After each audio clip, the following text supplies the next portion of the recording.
Hello အားလုံးပဲမင်္ဂလာပါဒီနေ့လူလေးတယောက်ဘယ်ကိုသွားပြီးဘာတွေစားမလဲဆိုတာကိုကြည့်ပေးကြပါအောင်เนาะလူလေးကဘယ်ကိုသွားစောက်တုတ်ကတော့အမြဲတမ်းပါတယ်ပေါ့နော်သူသွားတဲ့လမ်းမှာတက္ကစီစီးတဲ့အချိန်မုံမာတဲ့အချိန်မုံမရောက်လာသေးခင်ပေါ့အဲ့ဒီချိန်မှာဆိုရင်သူကသူ့စာအုပ်လေးနဲ့သူအချိန်ဖြုံးနေတတ်ပါတယ်ဒါကတော့တက္ကစီပေါ်မှာစာအုပ်ကို position မျိုးစုံနဲ့ဖတ်တာပေါ့နော်ရောက်ပါပြီဟုတ်ပါတယ်လူလေးကဒီနေ့ဆူရှီဘာမှာဆူရှီသွားစားမှာပါအမကြီးဘယ်လိုတွေဖြစ်နေ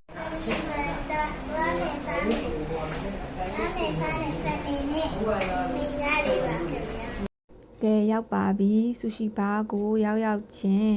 မန်နူးစာအုပ်ကြီးကိုသူတယောက်ပဲပိုက်ပြီးတော့ပေါ့နော်အမသူစိတ်ကြိုက်တွေကိုရေးလေးတောက်လိုက်ရွေးချယ်ပြီးတော့မှားယူနေရပေါ့နော်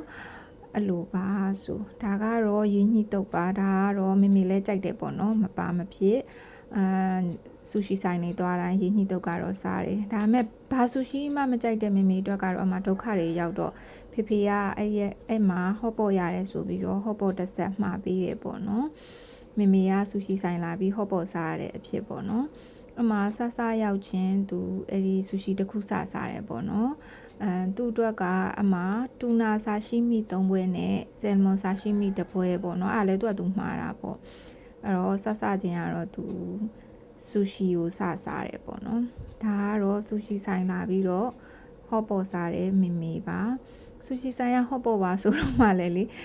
ဘယ်လိုပြောသူတို့ပဲငံပြားကြီးပေါ့နော်ကောင်းတော့ကောင်းပါတယ်တန်တော့တန်တယ်ဒါ18000ပေါ့တစ်ဆက်ကို18000ဆိုပေမဲ့ဝတ်တာ3တက်တာလည်းတော်တော်ထူတယ်ပေါ့နော်များလဲများတယ်ဆိုတော့စိုးပါဘူးပေါ့နော်ဘာဖြစ်လို့လဲဆိုတော့ဆူရှီမကြိုက်တော့လေကို့မှာစားစရာမရှိဘူးဖြစ်နေတာအားနဲ့ပဲငံပြားကြီးနဲ့အဲ့လိုအသီးရွက်နဲ့ဝတ်သားပြုတ်ပေါ့နော်စားခဲ့ရပါတယ်ဒါကတော့ဆယ်မွန်ဥစားခြင်းလို့ကြီးကြနေတဲ့မောင်လူလေးကိုတခါမှမစားဘူးတော့ကြိုက်လားမကြိုက်လားအရင်မြည်ဆန်းမှုအတွက်ဆယ်မွန်ဥနည်းနည်းပါတယ်ဒီကရော့လေးကိုမှာပြစ်တာပေါ့နော်အမသူပထမဆုံးချိန်ဆယ်မွန်ဥစားတာပါကောင်းတယ်ကြိုက်ပါတယ်တဲ့ရှင်အဲ့တော့သူ့ဖေဖေအားတေချာရှင်းပြပြီးတော့သူ့ကိုခွန်နေရပေါ့နော်ဆယ်မွန်ဥပါတယ်ဆူရှီလေးပါအဲ့ဒါသူဖေကလည်းရမ်းရှင်းပြလို့စားတော့ကြွေးပြီဆိုရင်အမသူကစိတ်မရှိစွန်းနေအတင်းလူပေါ့နော်အဲ့တော့အဲ့ဒါကိုလည်းဆယ်မွန်ဥလည်းသူကြိုက်ပါတယ်ကြိုက်တယ်ဆိုပေမဲ့သူအရှိရပစုံဥလောက်တော့သူသိမကြိုက်ဘူးတဲ့အဲ့ဒါနဲ့အဲ့ဒီကတော့တစ်ခုလုံးလည်းသူကောင်းအောင်စားတယ်ပေါ့နော်အထဲမှာတခွားသီးရဲ့ဆယ်မွန်ဥရဲ့နဲ့နောက်ဘာလဲတော့မသိဒါကတော့ပစုံတန်ပူတာပါအဲ့ဒါတော့မေမေလဲကြိုက်တလဲရမ်းကြိုက်ပေါ့နော်ကဲအဲ့ဒီမှာမကြီးခုနကတော့တစ်ခုလုံးကိုအထဲကအစာတွေကိုသူအကုန်စားတယ်ပေါ့နော်စားပြီးတော့သူရင်းညှိဘက်လေးကိုတော့ဖယ်ထားတယ်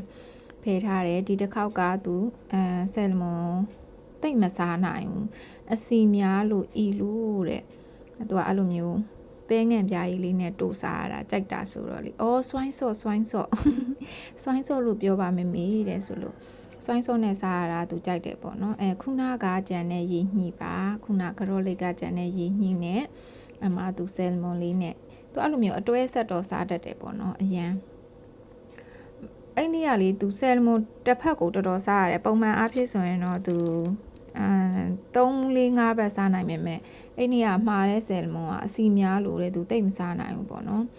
ပစုံဥလေးနဲ့သူညှက်ပြီးတော့စားရတယ်ဒါပေမဲ့အခုတလောကသူကလေဆယ်မွန်ထက်တူနာကိုပိုကြိုက်နေတာပေါ့နော်အဲ့တော့တူနာဆာရှိမီကတော့သူအကြိုက်ဆုံးပဲ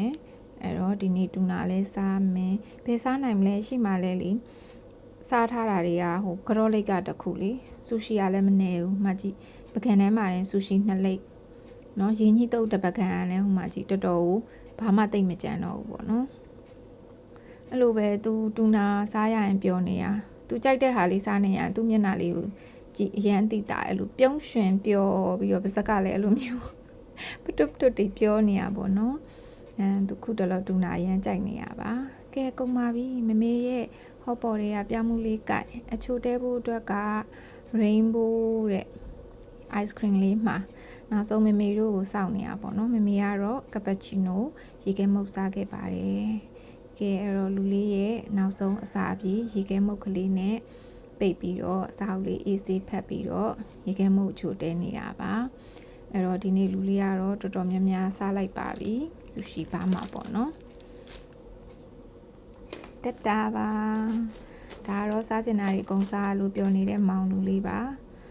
ဒါကတော့စားချင်တာတွေအကုန်ကျွေးရလို့ပြောနေတဲ့မမေနဲ့ဖေဖေပါကဲပြန်มาတော့မယ်တတာ